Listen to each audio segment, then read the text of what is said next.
I forgot to mention you are watching the Hardcore Camping Gear channel, the channel where we explore and review the camping gear that you need to be self-contained, self-reliant, and most of all comfortable camping in the outdoors without having to spend tens of thousands of dollars on an expensive RV or travel trailer. Stick with me and let's get into it. So it's February 23rd. I'm out here. It's about 9:30 p.m. and it's supposed to get down to 23 degrees Fahrenheit tonight. Tomorrow night it's going to get down to 14 degrees Fahrenheit, and I kind of wanted to do this test to see how difficult it would be camping in a three-season tent in basically the middle of winter. Now, granted, we're in northern Nevada right now. We're in the high desert, and this isn't like northern Idaho or northern Montana or Minneapolis or even New Jersey for that matter. But 14 degrees Fahrenheit is pretty cold. Now I'm not sure what it is right now. I think it's probably in the probably the low 30s, low to mid 30s. But it's starting to get cold, and I'm going to jump into this bag.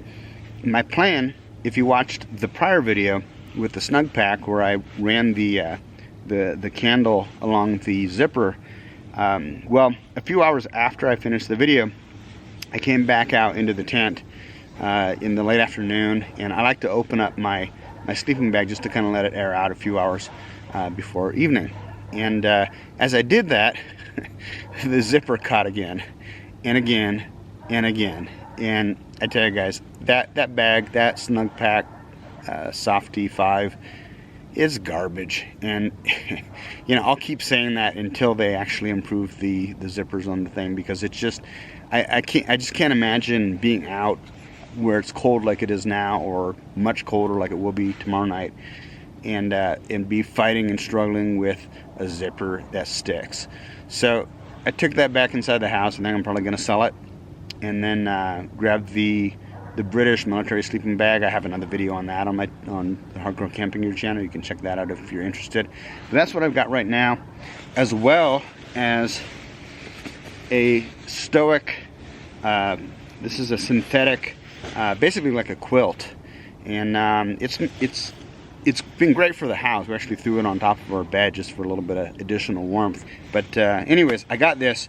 It's probably good down to about 50 or so, but I figured just in case the British military bag doesn't do it for me, I really didn't want to spend the entire night freezing my butt off. So let me grab the camera here, and I'll show you what I've got set up. Fairly minimal setup tonight. So I got the from Harbor Freight Company that I've thrown down on the bottom of the tent just to make it a little bit more comfortable. I've got a tote that I got from Home Depot that I'm using as like a nightstand.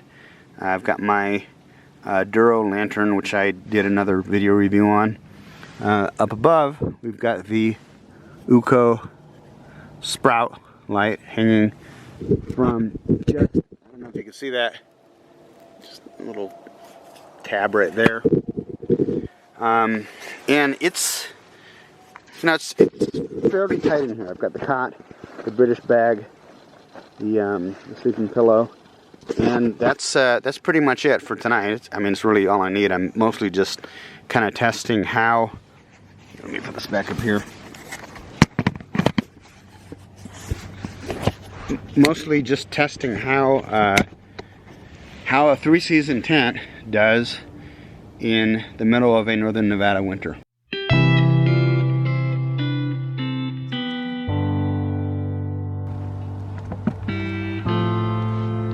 Good morning, or should I say good afternoon, because it's now 4:27. Had to get up today and get to work and take care of some stuff. So I'm back out here in the tent and wanted to give you an after-action report on how last night went in this three-season tent. Now, I was prepared to tell you that, most of us don't really need a three-season tent, yada, yada, yada. Well, that may be true in the sense that I've had this tent set up for a couple of weeks now. It snowed, it rained, and the tent inside is perfectly dry. So in that regard, it's done very well. However, last night, boy, you know, I really thought that this British military sleeping bag would be all I needed, and maybe if I got a little bit chilly, I would throw this Stoic synthetic quilt on top of me, blanket, and would be fine. Well, that was all good and dandy in theory, but right around 3:30, it started to get cold. And even with this above me, it was ridiculously cold. And apparently the temperature was only about 24 degrees. I've had this bag in 24-degree weather, but I think the difference was that I didn't just have the Coleman, the thin Coleman pad. I think I had the Coleman pad on top of my 4-inch Milliard camping mattress, so to speak. That thing though was so thick that with this pad on top of it and the cot, the roof line, I'd be too close to the roof. It's the thing is massive. It's, you know, it's 3 panels, so you have to unfold it and then get it oriented when you've got this other stuff in here as well. It was just too much of a hassle, so I didn't want to do that. I wanted to just use the thin pad that came with the Coleman cot. And let me tell you, it was just not warm enough. And tonight, it's supposed to drop down to about 14 degrees. So last night it was about 24. Tonight it's going to be 10 degrees colder. So I'm glad, you know, I'm testing this in my backyard, because it would suck to be out in the middle of nowhere and just be freezing my butt off thinking that this intermediate British military bag would be enough. So here's the plan for tonight. I made some small adjustments considering that it's going to be even colder. I thought about getting the Milliard 4-inch pad and then putting it underneath the Coleman pad, but again, everything I just described. So instead what I did was I got one of these Thermarest. Actually, I've got 2 of these Thermarest pads here. I don't know if you can see that. Try and hold it up for you better. In just a minute.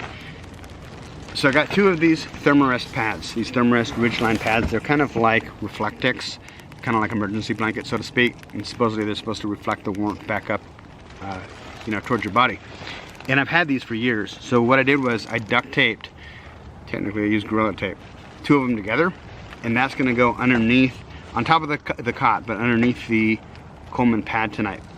In addition, I'm going to get my intermediary US military bag, and I'm going to put it outside, on the outside of the British bag, and see if that helps. My only concern is that there's a tag on the British bag that says if you're using the lightweight bag, the summer bag that comes with this as part of its modular system, you should put the lightweight bag inside the British intermediary bag, otherwise you're going to have condensation issues. So the cut of the US military bag is a little bit wider, so I'm going to actually put the British military bag inside the US bag and hope I don't get too much condensation and wake up completely wet, which you know is probably going to happen, so you have to tune in for the next video to see exactly how bad that goes.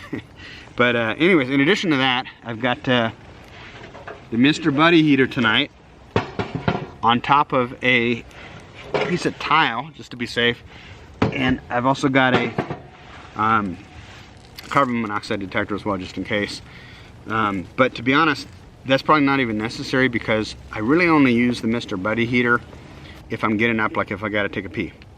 So otherwise, you know, I don't really just use it because I'm in the sleeping bag. And in a camping setting, I'm probably not gonna be like hanging out in the tent too much. I'm gonna be huddled around a fire, and if I am in the tent, I'm gonna be in the sleeping bag. So in that sense, it's really just, hey, woke up in the middle of the night, gotta pee, turn this thing on for 5 minutes, let it heat up the tent, do my business, and then turn it off and get back into the sleeping bag. And I think that's a pretty good strategy, because that way you're not going through too many of these on your trip. So anyways, that's kind of what happened. I am left to wonder if I had a 4-season tent, I think it would probably be quite a bit warmer. But see, the problem where we're at right now is that during the day it gets pretty nice, it gets pretty warm. In fact, it's about 4:30 now, and I actually just had to take off my jacket, which I had on outside, because it's a lot warmer in here than it was outside. So the 4-season tent, what's going to happen is either you're going to have to take the fly off during the day and then put it back on at night, which is kind of a hassle, or you're going to cook during the day.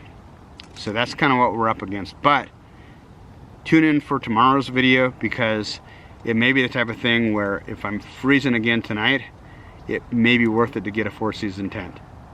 Hey, thanks for watching. I'm Adam Katz for the Hardcore Camping Gear channel, the channel where we explore and review the camping gear that you need to be self-contained, self-reliant, and most of all comfortable and warm camping in the outdoors. Hey, if that sounds interesting to you, consider subscribing, hit the notification bell, like, share, and I would appreciate your comments to find out what your experiences have been like if you've ever been camping with a 3-season tent in the middle of winter. Talk to you soon, guys.